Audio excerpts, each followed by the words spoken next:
Welcome to Monday Mornings with Michelle, the new business podcast. Whether you're kicking off your day or kickstarting your business, Michelle is going to kick your ass into next week with the essential fours: strategy, systems, support, and state of mind. Now, welcome to center stage, Michelle Nedelec. Hey there, peeps. This is Michelle Nedelec. I am super glad that you're here with us today. I am here with the most amazing guest. You're going to absolutely love him like I have come to love him. So I'd like to welcome Scott Dikkers to the show. How you doing? Hi, Michelle. Great. How are you? Awesome. Thanks. Thank you so much for being here. This is going to be awesome. So Yeah, let's start off with the 5,000-foot view, who you are and what exciting projects you got on go. Yeah, so I am a comedy entrepreneur. I got started doing a comic strip and voice work for video games, commercials, cartoons. And then I got into starting a humor publication, which turned out to be, well, it was a long slog, but it ended up being very successful. It was called The Onion, which most people have heard of now, which is great because for many of the years of its existence, you would tell people, oh yeah, I'm with The Onion. And they're like, the what? So we're at that point now where people know what it is, which is great. It's been around some 30 years, I think. And along the way, I've made movies, I've made radio plays, I've written best-selling books. I've done just about everything you can do in comedy. And now I'm teaching comedy to people because after doing it for so long, you sort of figure it out. And I started doing that at the Second City Training Center in Chicago in partnership with The Onion. I developed this program there where it was kind of like a farm team for Onion writers. And a lot of them would go through this 8-week program and they'd get hired at The Onion or at Clickhole or something like that. And I've since left Second City and am doing that on my own now through a website called How to Write Funny. And I write books about how to write funny, but I also still do, some humor. I just finished a novel, a satirical sci-fi contemporary fiction novel, which I'm pretty excited about. That comes out tomorrow, actually, as we're recording this. Nice. And I wrote a book about Donald Trump right before he got elected, a big full color like voter's guide. That was, I think, I want to say Simon & Schuster put that out. And I just did a book on another parody book with Elon Musk as the writer. So it was like his vision for the future, which is called Welcome to the Future, which is mine. And I do a podcast, much like you, where I interview people in the comedy business from all levels, actors, celebrities, stand-ups, producers, behind the scenes writers, just to get a really inside look at how the comedy business works. Because those are my peeps. People who are interested in getting into the comedy business are the people who buy my books and sign up for my courses and such. So that's kind of what's up with me now. That is awesome. So out of all of that, what would you say is your favorite? Oh my goodness, that's so hard because I really like it all. Like I love writing books. I love leading teams of people. Sometimes I'll do a book by myself, like the novel I wrote by myself, but other times it's a team of writers, and I like doing that. I like producing things. I started an animation company. So many things I didn't have time to fit in that bio. And I made cartoons, and I mentioned one of the first things I got into was drawing comic strips. I did a daily comic strip for like 10 years. And I just love it all. And I like being able to move from one thing to another because you sort of get tired. Your brain is like sick of drawing. And so you want to do radio comedy for a while. So it's nice to have all these different burners on the stove that you can move around in, but it's all kind of pretty comfortably in the comedy space. I was going to say, so would you consider yourself to be kind of ADD-ish or more of a divergent type personality that can do pretty much anything you set your mind to? Yeah, they didn't have the ADHD diagnosis when I was a kid, but I'm sure that I would have been diagnosed and they would have drugged me and drugged the creativity right out of me. So I don't know. I've been alive and on this planet for more than 50 years. So I feel like whatever I have, I've learned to deal with it and I've made it work for me and I don't care. So that's where I am at when it comes to that. I love it. I'm one of those people that not only has a finger in a different pie, but it's a different flavor. It's a cake. It's a let's not stick Yeah. to pies. It's what else can we do and where else can we Yeah. go with it? I had a I love it. therapist tell me once that I was bipolar. And she said, yeah, but you're very high functioning bipolar. Like you use your Totally work. functioning. Yeah. You use your work to when you're on your high and like your work fuels you. And then when you're not working or you're having some work frustration, that's when you're low. And I'm like, oh, whatever, I'm just Isn't that doing, life? Isn't I'm that the just way you're living. supposed to be? I think nowadays we're not supposed to be too happy or too sad, I think is the Uh-oh. bottom line. I'm thinking when you're in the flow, be in the flow. And when you're not in the I flow, love zone that's out on the the couch. totally Netflix binge. I am all about the flow. It's what I strive for. It's kind of the holy grail. When I can sit and be working and just lose myself for a day, like it's literally the best thing. Nice. I love it. Yeah. So what made you decide to go down the humor vein, if you will, or the Oh, humor? I didn't decide it, Michelle. It chose me. So what happened there was as a really little kid, I just learned that doing funny things. And at that time, I'm thinking like 3, 4 years old, drawing funny pictures and writing funny jokes and stuff delighted my grandma and my other family members. And so you learn as a kid, oh, this works. Like this gets me good attention, gets me love, whatever. And so you do more of it. And so it very quickly became a part of my personality. And I would make little joke books and little calendars with drawings and jokes on them. And I would give them away to my family. And I made friends with kids in school who like to draw and be creative. And then I made friends with other kids who like to make little movies and radio plays. And so I was always doing that stuff. And it was literally like the only thing I was interested in doing. I didn't go to parties. I didn't like hang out. I didn't like date. I didn't do any of the things that a normal young person is supposed to do. I just worked on comedy projects. And I will be the first to point out that they were not good. Like there was a lot of stuff produced there for a lot of years that was pretty crappy. I was having a great time, but there was no audience. And anyone who did happen to listen to it and give me feedback would have been just like bemused or confused or, oh, whatever floats your boat kind of a response. And that's kind of how it was when The Onion started. I'd show it to family and friends and be like, well, I guess if it's keeping you busy, and that's kind of, Gee, thanks. yeah, but that's how it goes. That's like the entertainment business is a business that is filled with so much rejection that unless you love it so much that you are blind to that criticism, you're never going to succeed. So you just have to keep producing garbage for years.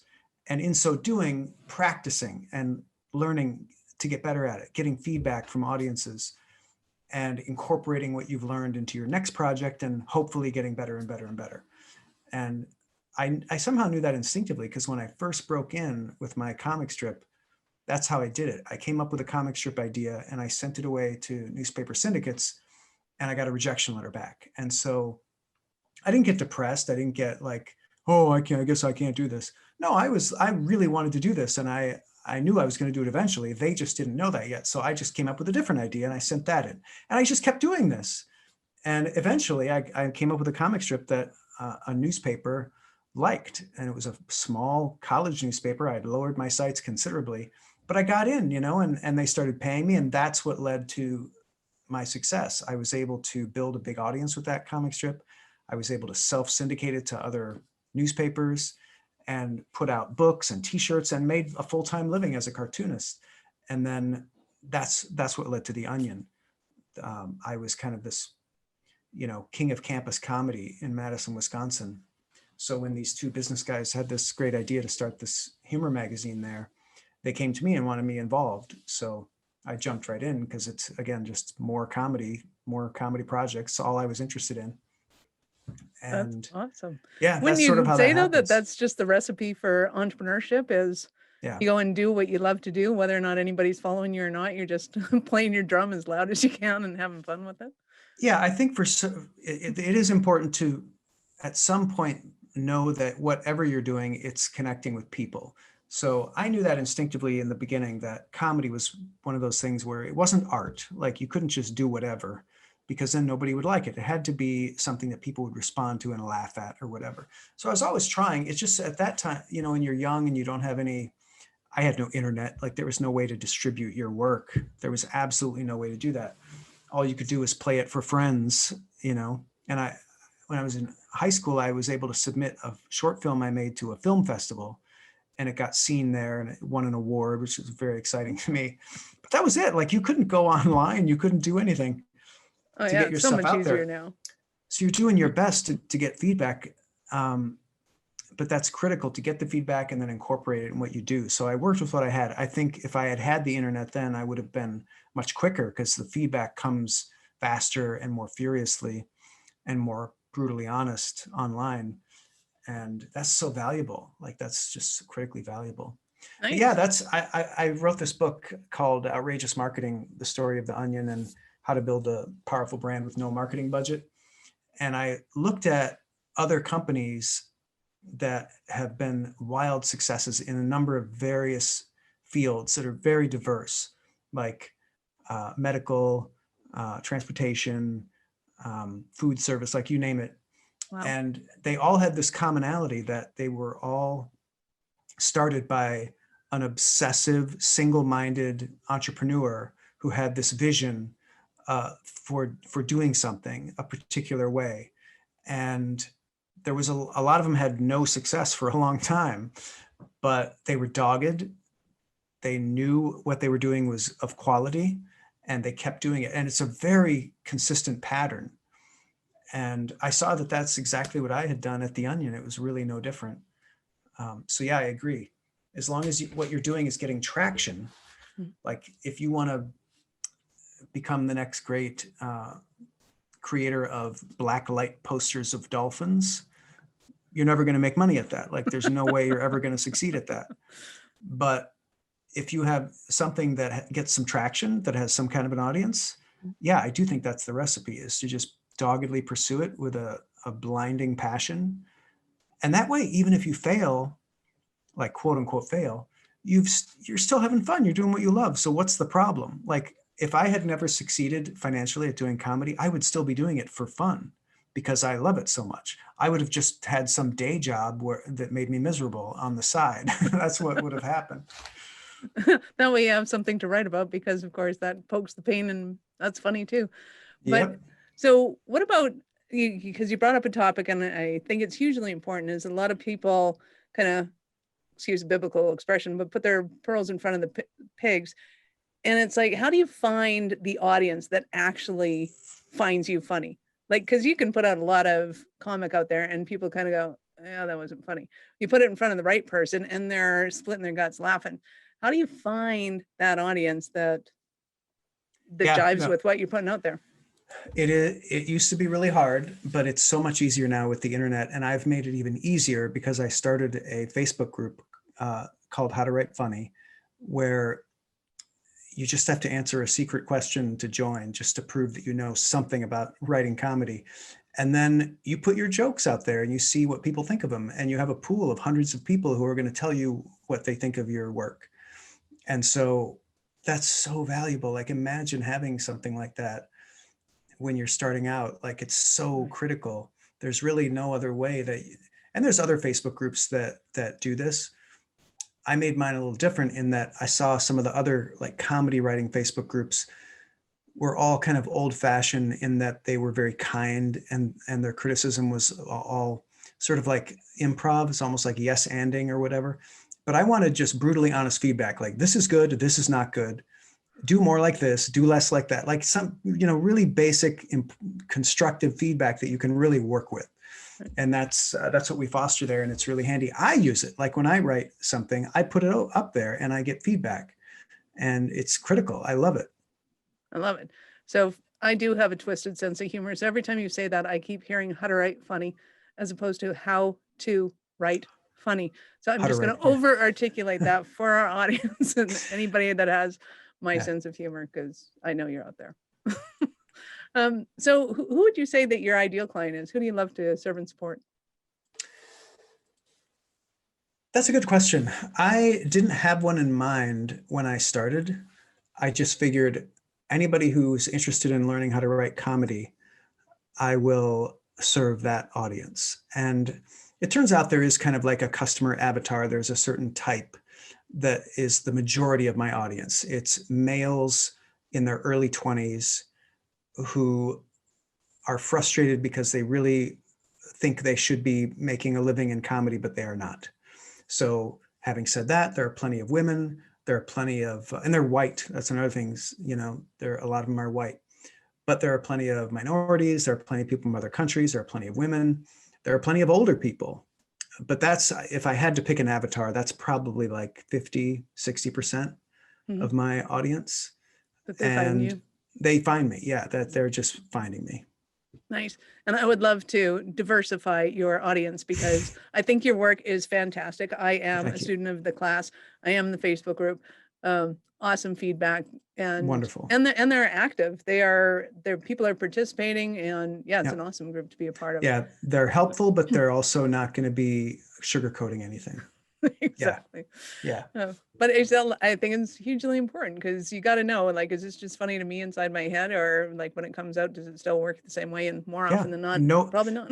even the top stand-up comics need that because even they go out on the road and they try new jokes. And if they don't work with the audience, they go back to the drawing board. Like they don't know. And it's an Nobody knows. expensive experiment in front of an audience of 500 or 1,000 as opposed to somebody on Facebook going, oh, okay, Exactly. won't do that one. Yeah, you got to test. Cool. So I know you haven't been doing the courses and things for a while, but can you give us an example of some of your Cinderella stories, somebody that you have worked with and it's been awesome? Oh my goodness, there's so many. So when I first started at The Onion, I would always hire people who had no comedy experience because I wanted like an empty slate. I didn't want anybody with bad habits. And after The Onion started getting really big, my business partners were often urging me to hire like professional TV comedy writers and stuff like that.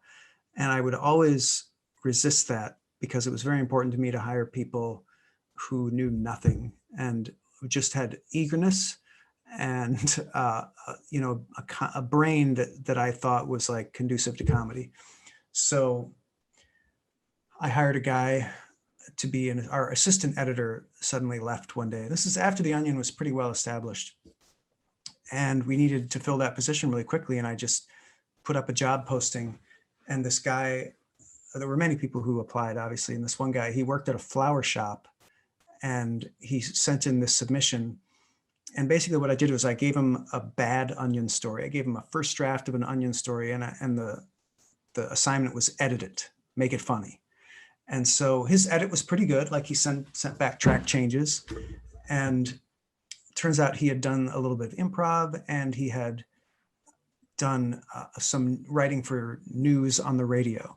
So he had the perfect balance of like news writing, comedy, and he did a good job on the edit. So I brought him in, no comedy experience whatsoever, to be the assistant editor of like the world's leading comedy publication.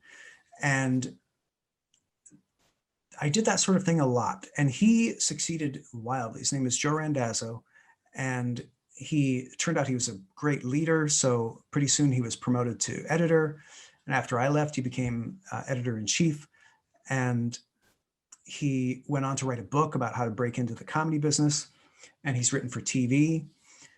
That's just one of many, many examples. There are so many others, like all the people who went and ran Jon Stewart's show and Stephen Colbert's show when they first came on were all Onion people who came to work at the Onion with no experience. They went off to Hollywood to try to make it writing sitcoms or whatever.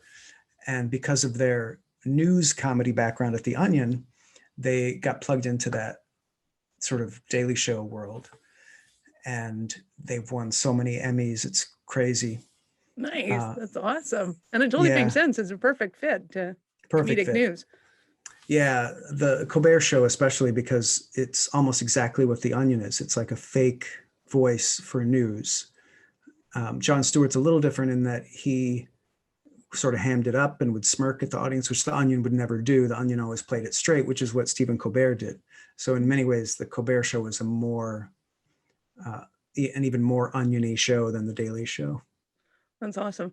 I used to get people making comments on my Facebook that I got my comedy from Fox News and my actual news understanding from SCTV. It's like, yeah, pretty Oh, much. that's funny. That's how I understood it. That's good. It's great. I love that stuff. So what might some of the stumbling blocks be that somebody might have right now that they're at home thinking, oh my God, Scott, I need you so badly? Yeah. So in the comedy business, I think the primary pain point that I see among people is the frustration of not being able to get motivated to write or create comedy. And obviously, to succeed in comedy, you need to create some. That's step number one. Getting out there and performing it or distributing it or publishing it in some way is step two, but you have to create something. And people have a real hard time with that. They don't want to sit down and write, and they don't want to create. Primarily, it's because they're scared of creating something that's terrible.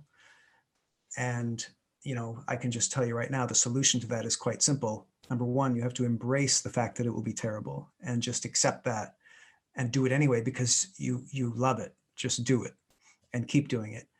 And the second way to solve that is to do this great exercise called the morning pages, where you write for 30 minutes every day without stopping and without editing, without judging what you're writing. Just like move your fingers, don't stop, don't think, 30 minutes. And what that will do is like unlock your subconscious childlike sense of fun that you've spent your whole life trying to suppress, that you need to have access to as a comedy writer, to be silly and to be inappropriate and to be wacky. And a lot of people are just blocked. They just don't have access to that. And that exercise, if done for enough days in a row, and it's going to take a different number of days for everybody, depending on how blocked you are, they're going to unblock and it's going to start flowing out. And what you need to be a comedy writer is you need that sense of ideas are just pouring out of you and you can't stop them. I've never met a professional comedy writer who didn't have that quality of needing to write because it's just pouring out of them. And so whenever they get a chance, they're jotting down ideas, they're jotting down the stuff. And that's because they've unlocked that sense of childlike play that most other adults have learned to keep safely hidden under the surface. I love that. I forget which writer it was that said, I'm blessed by inspiration. Fortunately, that inspiration comes every morning at 9:00. So in other words, you just sit down, start typing, and something comes and it'll all work out, kind of thing. There are so many myths in the entertainment business and in the writing discipline that people just believe, and they're just not true. Like you just said, like the myth that you have to be inspired, that you have to get this lightning bolt, because that's how it's often depicted in drama. And it just doesn't work that way. The professionals sit down and force it out. They don't wait. And sometimes you do get a lightning bolt, a lightning strike of inspiration, and that's wonderful, but you could never count on that. Like you need to do the work. You need to go to work. And like you said, right at 9 a.m., you need to be pouring out the ideas. That's awesome. So oftentimes I talk about people scaling their businesses because we're taking people from entrepreneurs into business owners. And I get that you're helping a lot of people get into the comedy business, which is awesome. And again, your content's fantastic for that because it's so step by step and being able to kind of understand what the long game plan is and the short-term game plan is. But talk to me for a bit about somebody who's scaling. So somebody that's in the comedy business and they're going like, I just know there's something else I got going on. How do you take them to the next level? Yeah, so comedy is really different depending on what field of comedy you're in.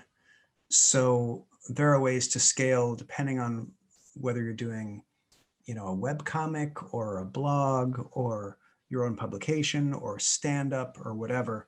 So it kind of depends. But one of the first things I tell people who are kind of at that stage where they've been doing the work and they're getting a little bit of traction, but they just haven't hit that next level or whatever, or they're not making a living at it. Oftentimes, all it takes is what I call firing on all cylinders. So typically people will pick one route. They'll pick stand-up and they'll go with that. You just get a burst of light. Blinded by the light. Sun decided to hit me. Oh, I see. We're just going to move this. There we go. Oh, yeah, that worked.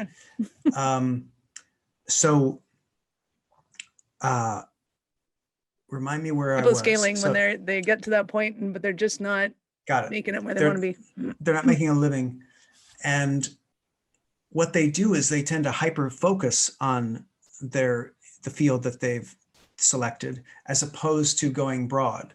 So like, for example, a stand-up who's starting to make a little money, maybe headlining, going on tour, making a little money on the road. What that person needs to do is they need to write a book, and they need to write articles, and they need to sell their book at their shows, and they need to record a comedy album and sell that at their shows. And they need to have a website, and they need to do things in other media to fill themselves out, to round out their comedy, because that's how you scale. Like, that's how you leverage your comedy and build your brand, is by doing it in more than one medium. You can do it in one, it just takes longer, and you're not really maximizing the potential, the earning potential of that. Nice. So ironically, this whole COVID thing and lockdown is actually a great opportunity for stand-ups to diversify. And I'm guessing as they do that, they're going to be honing in on a whole different level of skill that will actually speed up their success if and when we get back on the stage.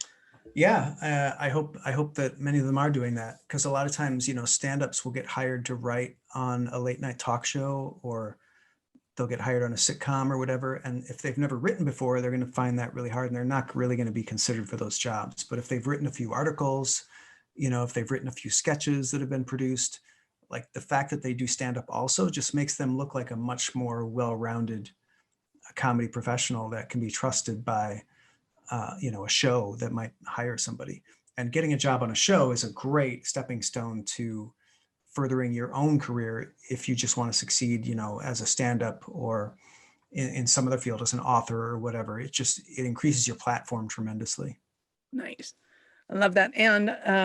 And talk to me a bit about it, because I know I'm a little biased on having taken your course, that I get that it helps to be able to write it and see things from a different perspective. But as you were writing that course and as you were creating it, did you see that kind of blend of diversity coming into it, or did you have a different state of mind because it was pre-COVID when you wrote it? No, when COVID hit, I took a big hit because I was doing a lot of speaking at colleges, like doing comedy performances at colleges, which a lot of comedy people do. And those gigs just dried up. But I was diversified because I also did books, and I also had my course, and I do a lot of other, I have my fingers in a lot of pies comedy wise. But I heard from so many other people in comedy, oh, I can't do stand-up anymore. I got nothing, And what I was preaching on the course was fire on all cylinders. I didn't even realize that that was wise advice for a potential catastrophe like the pandemic, because you just never know. And I think maybe in the back of my mind, I knew that because at The Onion, we had diversified early. We did The Onion newspaper, then we did a radio show, then we did The Onion website, then we did a book, then we did video and TV. We even worked on a stage play, a movie, like every medium we could be in, we were in. And that really helped us, because when the internet bubble burst in 2001, The Onion had a really strong footing in the print advertising business. We distributed The Onion in print in major cities across the country. And so there were a lot of other big websites that were just websites that went belly up. Websites that had billions of dollars invested in them. Belly up, never heard of them again. And it was because we were diversified. And then in the mid 2000s, when the print market crashed, The Onion's primary income source was digital revenue. So we weathered that. We could have easily, The Onion could have easily been run out of business on a rail due to either of those two economic downturns. But we had our fingers in plenty of different pies, and we just sailed right through, no problem. So I think that just taught me the hard way that you just never know what's going to happen. And it's really a good idea to have multiple streams of income in whatever field you're doing in case one of them falls through. You don't want to put all your eggs in one basket. I mean, it's pretty sensible. I assume it's also savory advice to say that it's not going to be easy and it's not going to be the same kind of transferable skill. Just because you're good on stage doesn't mean you're going to be good at writing. Just because you're good at writing doesn't mean you're going to be good on stage. They're very different muscles. And so that's another reason why you want to do them all, is because you don't want to be a weightlifter that has enormous calves and like no other development. Like you have to be a well-rounded Arnold Schwarzenegger shaped comedian who can do everything, you know. That's awesome. I could say so many things to that, but I won't. I'll be nice on that one. So let me ask you this. Did I ask you this? At what point in time in life did you know that you were special kind of crazy enough to think that you could become a successful entrepreneur? You did not ask me that. You asked me how I got into comedy. It's a little different. Well, I don't think I ever knew that. Maybe recently, maybe like in the last 5 years, probably, when I left the Onion for the last time and decided to embark on my own and do the How to Write Funny website. Because before that, I was just powered by the sheer fuel of passion. Like I was just creating comedy and other people were doing the business side of things. I was just doing the creative side of things. And I had picked up a little bit here and there. And I kind of was my own, you know, business partner for my comic strip. That was like a one-man operation. And I had done a few other things where I was like an entrepreneur, like starting my animation company, for example, which ended up not working out. Like it's just, we realized this is not a sustainable business. It costs so much to create the cartoons. The amount that you would making them for people was like about the same. It was like a break-even business. Like, well, that's crazy. So, you know, I'd taken some hard knocks and I'd learned some hard lessons. But for me, it was always about, well, how can I just make comedy? I just want to be able to make comedy. And being an entrepreneur, having a business that sustains that was really just a means to an end to like be able to fund my comedy. So yeah, I never really thought about it, but I took it seriously. Like, you know, in the last 5 years or so, I really started. And even before that, I think about 10 years ago, I took some courses like how to be an online entrepreneur, how to do online courses. I had some basic like business classes, like, because again, I came from the creative world. I didn't know anything about running a business. I needed some really basic knowledge about marketing, like the idea of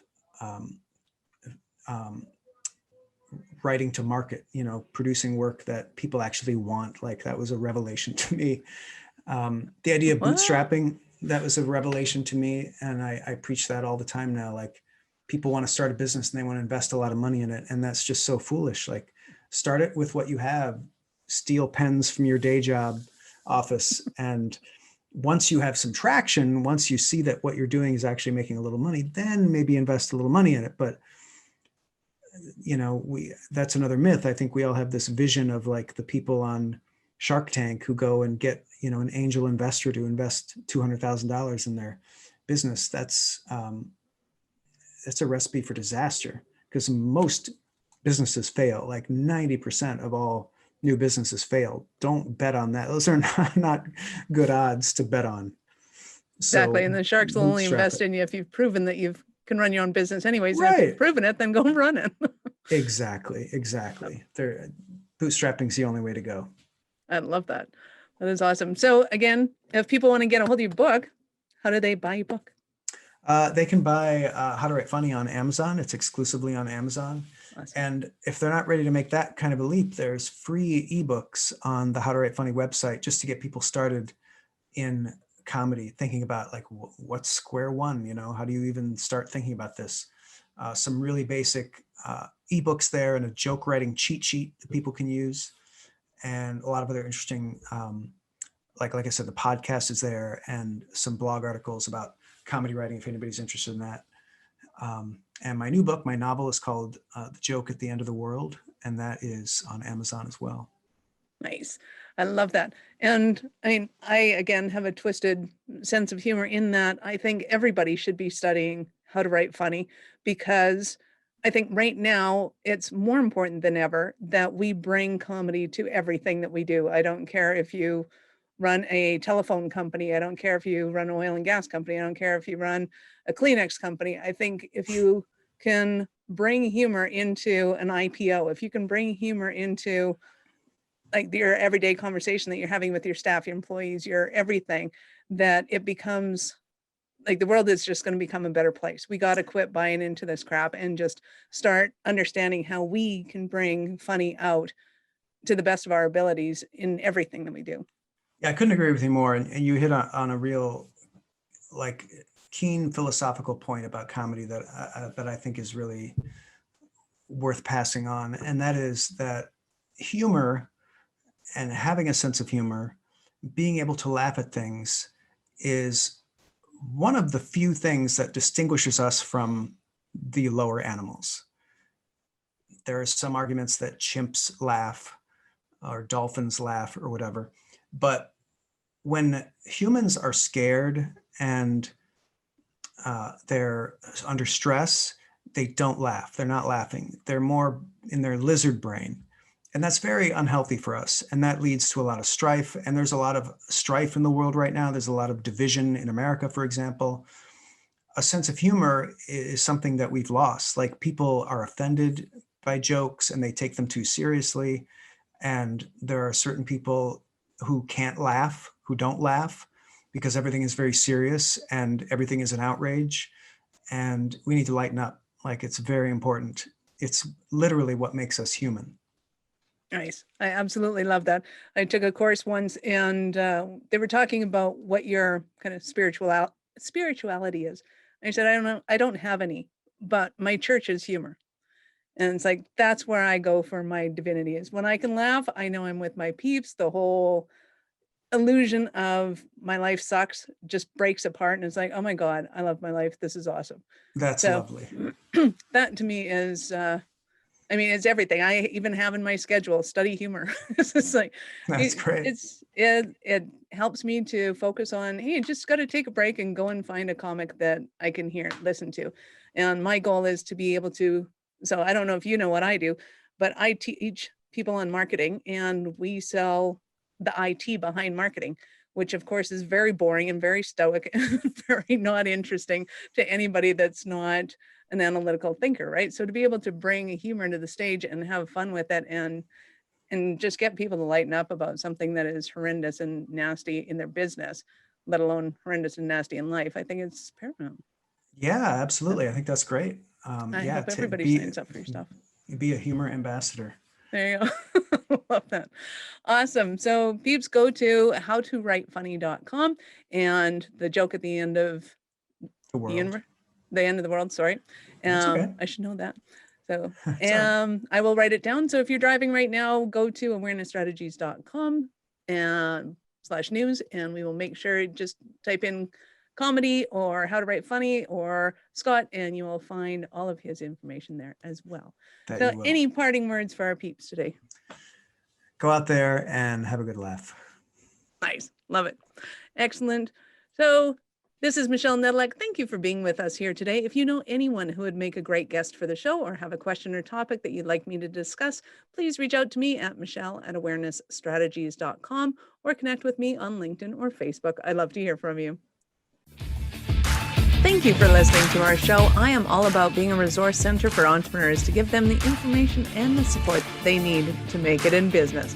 As such, I have Taking Your Business Digital Q&A every Wednesday at 2 p.m. Mountain. To register for that, go to awarenessstrategies.com/digital. That's DIGITAL. I look forward to meeting you and actually finding out how you are. So see you on the flip side.